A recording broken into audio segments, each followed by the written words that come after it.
Welcome to the Voca Society YouTube channel. I'm so glad you're here. Today I'm going to be talking about the biggest lesson that I learned for sustainable business growth. Honestly, this is the video that I wish that someone else had made so that I could have watched it when I started my entrepreneurial journey.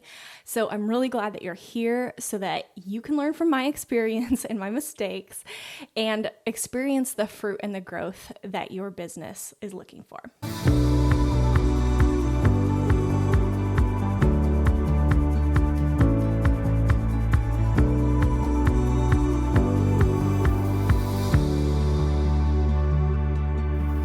So first I'm going to tell you the wrong mindset that I had around success and growth, and then I'm going to share with you the big shift that really changed everything for me. So the biggest belief that held me back in my first few years as an entrepreneur is the belief that massive success requires massive action. I believed that if I really wanted to make it, I was going to need these bursts of Herculean effort and these incredible floods of creativity to invent new products and systems. I also had this picture in my mind of what it meant to work as an entrepreneur, which is basically me working in a beautifully designed office with a coffee in hand and all of the creative inspiration imaginable, right? Unless I had that feeling and those surroundings, which wasn't super often, I felt like I couldn't really make progress in my business and I couldn't do my best work.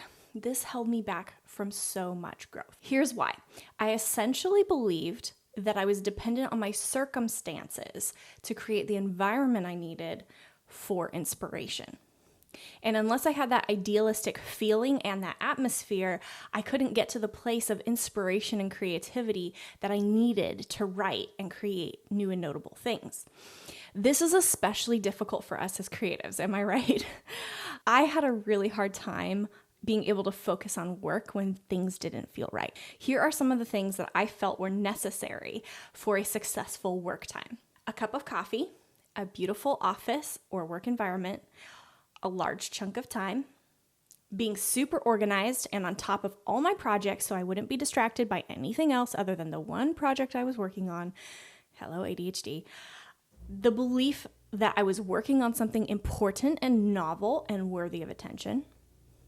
Feeling excited and inspired about what I was working on or being in my groove. And living a lifestyle similar to the entrepreneurs that I was looking up to. And that was all based on their Instagram and YouTube. So already their highlight reel, right? As you can imagine, waiting for all of my circumstances and feelings to line up perfectly and feel inspired to work rarely happened. I spent so much energy trying to get into that place of idealistic perfection. And it was deceiving because sometimes I actually would hit my groove and I would have these amazing times that were super productive and felt so good. And so it seemed to work, and so I strove for it even more. Maybe you struggle with the same thing, or maybe your desire for perfectionism in your work looks different. But the mindset shift I'm about to share will help you to kill perfectionism in your work, no matter what that looks like for you. Okay, are you ready? Let's go.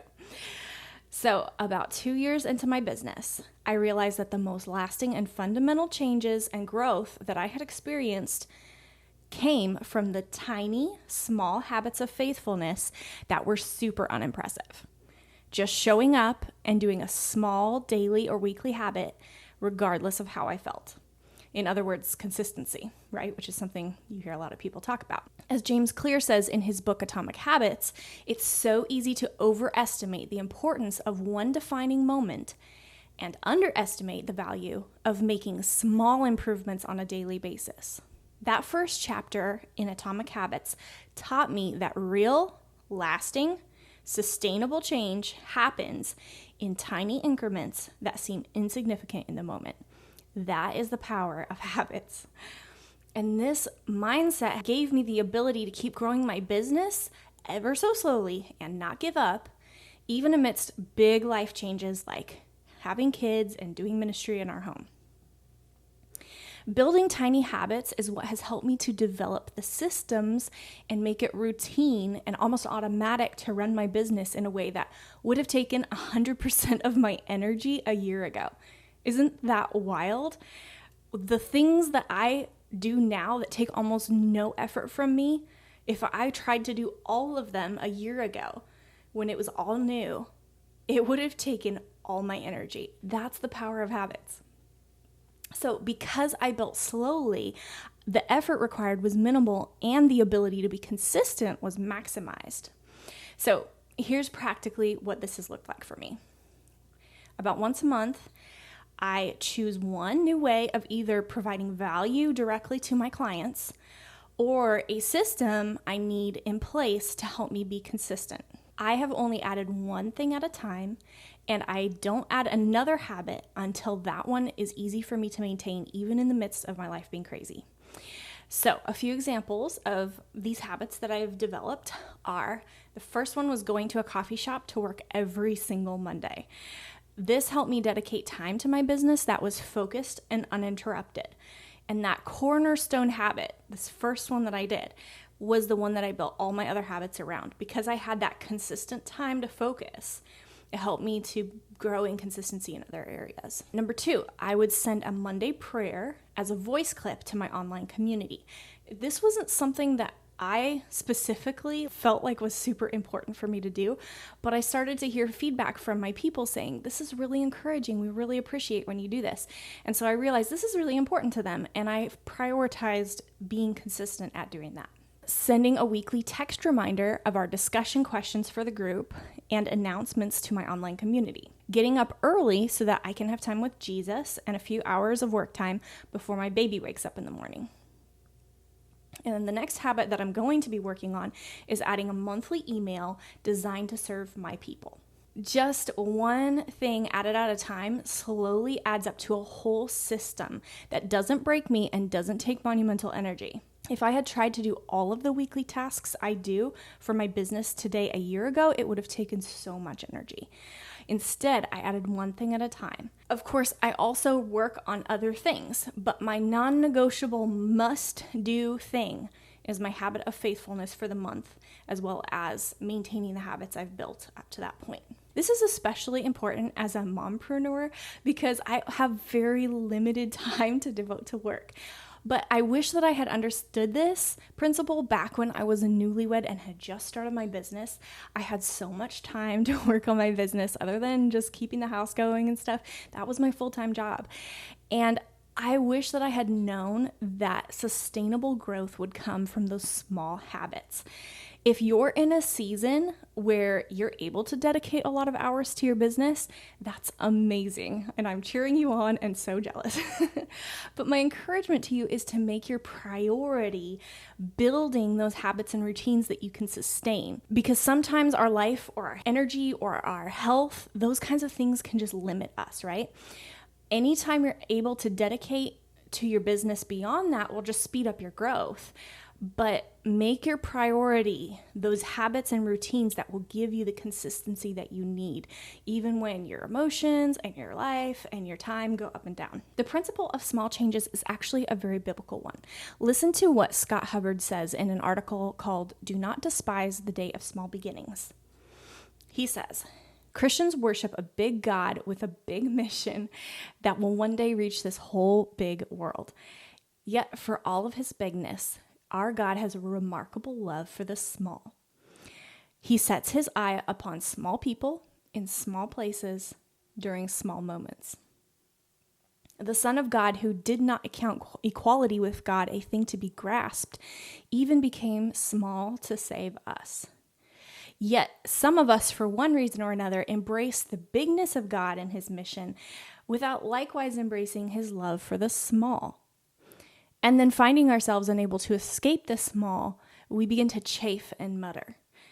We are big dreamers hemmed in behind and before by a small job, small church, small town, small life. We may need to hear again the word of the prophet Zechariah, spoken to a people captivated with the big. Do not despise the day of small beginnings. End quote. The admonition of Zechariah is not to despise the day of small beginnings. Because in our pride, that's exactly what we do, right? Our pride says we have to do something big and impressive to accomplish something that's worthy of praise. But the truth is, God is the one who does the real work of building our business, not us. We show up and we are faithful, but it's not about us being impressive. And that's how it should be. One of the things God has worked in my heart through my business is shedding the pride that I had in being an entrepreneur. I wanted to live the entrepreneurial lifestyle that I saw others living because it looked fun and exciting, and it was the lifestyle that would serve me. But slowly, God has shifted my heart more to loving and serving the clients that God has brought me. And when your focus is on serving others, it's just easier to do the simple, non-impressive things because our pride isn't all wrapped up in it. It helps us to wait expectantly for what He's going to do and recognize that He is the one who accomplishes growth and success for us, not our own effort. Those moments of feeling super focused and productive and really in your groove are amazing, and they do come, but they often come as a result of digging in regardless of how we feel. For example, this morning I woke up at 6:45 a.m. because that's a habit that helps me to make consistent growth. If I had been trying to get that idyllic, perfect morning feeling, I would have already felt defeated because I woke up feeling under the weather. But I came downstairs and just started doing my routines. The first hour or so of working on the transcript for this episode was not my best writing work ever, guys. But I wasn't waiting for my writing inspiration to strike. I just was doing it, right? And that's one of the glorious things about habits. They aren't accomplishment focused like goals tend to be. They are consistency focused. They aren't idealistic, they shortcut our perfectionism. After a few hours, I was feeling in my groove and so accomplished that I got up early and wrote this episode. I got that dopamine hit from accomplishment, but accomplishment hadn't been my goal. Faithfulness had been my goal. It shifts the focus from something outside of my control, accomplishment, which may or may not happen depending on many variables, how I'm feeling and just, what the Lord allows me to do, to what is in my control, which is showing up. As James Clear says in Atomic Habits, the purpose of goals is to win the game. The purpose of building systems, or habits, is to continue playing the game. Habits give us the longevity and the consistency that we need. So to all my fellow entrepreneurs out there, don't despise small beginnings. It's the small habits that God uses to grow us in humble faithfulness. I hope this episode has encouraged you to shift your focus from making big accomplishments to focusing on small steps of faithfulness that remind us that God is the one whose work is impressive. I hope that freedom slowly grows your business into a place of sustainable consistency that serves God and others well. If you appreciated this video, please give me a thumbs up and subscribe so that you can see more content like this in the future. See you next time.